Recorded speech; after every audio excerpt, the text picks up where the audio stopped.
अस्सलाम वालेकुम अज़ीज़ान ईमान। निकाह के हवाले से बहुत सारी क्यूरीज़ हैं, ठीक है, जो कि रहती हैं डिफरेंट यंगस्टर्स को, ठीक है।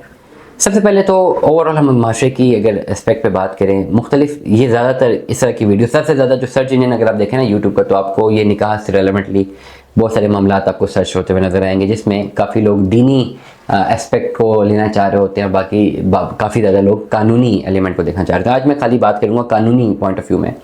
कानूनी पॉइंट ऑफ व्यू में आपके पास कौन कौन सी ऑप्शंस मौजूद हैं अगर आप निकाह जैसे एक रिश्ते में बनना चाहते हैं। ज़्यादातर प्रॉब्लम्स किन लोगों को आती हैं? ऐसे कपल जो कि एक दूसरे के साथ होते हैं और वो अपना निकाह जो है वो करना चाह रहे होते हैं, लेकिन due to any family pressures वो जो है वो उसको डिस्क्लोज़ नहीं करना चाहते। सिंपल सी अगर बड़ा आसान लफ्ज़ में बात करें, डिस्क्लोज़ नहीं करना चाहते, लोगों को बताना नहीं चाहते, अपनी फैमिली में नहीं बताना चाहते, लेकिन येट साथ रहने के लिए वो हराम रिश्ते को अवॉइड करना चाहते हैं, वो निकाह में रहना चाहते हैं। इसकी ओवरऑल शरई मामलात के हैं तो डेफिनेटली आप किसी इस्लामिक स्कॉलर को सुन सकते हैं, लेकिन ओवरऑल कानूनी पहलू के हैं on the basis of my research and the reference की बेस पर मैं आपको जो है गाइड कर रहा हूँ। रेफरेंस जो इंशाल्लाह डिस्क्रिप्शन पे आपको लिंक में नज़र आ जाएगा, आप उसको क्रॉस वेरीफाई भी कर सकते हैं। जब निकाह की बात आती है तो ओवरऑल शरीयत को अगर थोड़ा सा सिंप्लीफाई कर दें, या ज़्यादातर जो उलमा की आरा हैं उनको कंसीडर करने के बाद और ज़्यादातर कानून दानों की जो आरा हैं उनको कंसीडर करने के बाद, एक चीज़ अगर आपको जिसमें ज़्यादा व्यूज़ मिलेंगे, ज़्यादा कॉमन फैक्टर मिलेगा कि जी बहुत सारे लोगों का, बहुत सारे उलमा का और कानून दानों का इस पर्टिकुलर पॉइंट पे एक ही बात है जो कि सारे कर रहे हैं, वो ये है कि अगर दो लोग आपस में निकाह करना चाहते हैं तो आपस में निकाह में हिजाब कबूल करेंगे, एक दूसरे के सामने एक दूसरे को कबूल करेंगे और इसके लिए दो गवाह होने चाहिए। दो गवाहों का होना ज़रूरी है और एक हक महर की वैल्यू भी तय हो जानी चाहिए, ये ज़रूरी है। अगर ऐसा होता है तो कानूनी तौर पर, शरई तौर पर ये निकाह हो गया है, ठीक है, ओवरऑल पाकिस्तान के कॉन्टेक्स्ट में अगर बात करूं।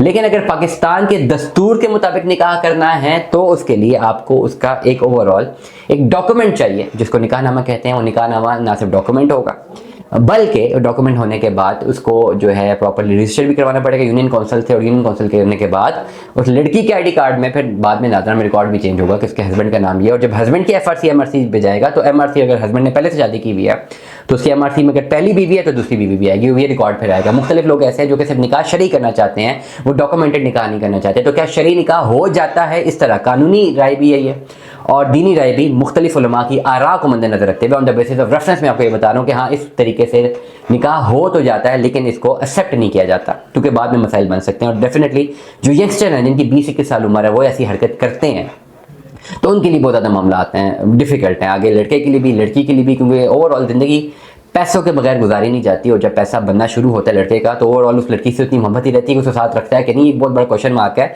या बाद में अगर फैमिली कहीं और पे रिश्ते करती हैं और ये आपस में निकाह में है तो ये बहुत बड़ा मसला बन सकता है। इस पूरे प्रोसेस में अगर ओवरऑल अगर अलहदगी हासिल करते हैं लड़का लड़की तो फिर लड़के को स्पेसिफिकली तलाक देनी है शरई तौर पर और वो अलहदगी इख्तियार हो जाती है। लेकिन अगर लड़का तलाक नहीं देता और लड़की जो है वो बाद में कहीं और रिश्ता करना चाहती है और लड़का तलाक नहीं दे रहा, तो इससे ऐसा करने से वो निकाह पे निकाह के ज़ुम्मे में आ सकती है। और लड़का अगर चाहे गवाहों के साथ ले जाके वो किसी भी मजमे में ये क्लेम कर सकता है या अदालत में भी क्लेम कर सकता है कि भाई ये मेरी बीवी है, ये गवाह मेरे पास मौजूद है और मैंने इसको तलाक नहीं दी हुई। तो ओवरऑल इस तरह की एक्टिविटी लॉन्ग रन में काफ़ी ज़्यादा जो है प्रॉब्लमेटिक साबित हो सकती है। लेकिन ज़्यादातर जो यूट्यूब को सर्च इंजन हमें कहता है वो यही है कि अदर दो गवाहों की मौजूदगी में ज़बानी तौर पर निकाह हो सकता है या नहीं। तो कानूनी आरा और शरई आरा ये कहती है कि हाँ निकाह वाक़ई हो जाता है, लेकिन इसके साथ बहुत सारे मसाइल हैं जो कि प्रॉब्लमेटिक हो सकते हैं आपके लिए फ्यूचर में। और आखिरकार मैं आपको last but not the least ये ज़रूर बताता चलूँगा कि 60 की दहाई से पहले पाकिस्तान में भी ज़ुबानी निकाह ही होते थे, वो बाद में रजिस्टर होते होंगे। लेकिन 60 की दहाई के बाद जो है ये जो डॉक्यूमेंटेड निकाह है, इसका कॉन्सेप्ट 60 की दहाई के बाद है, इससे पहले ज़ुबानी निकाह ही होते थे।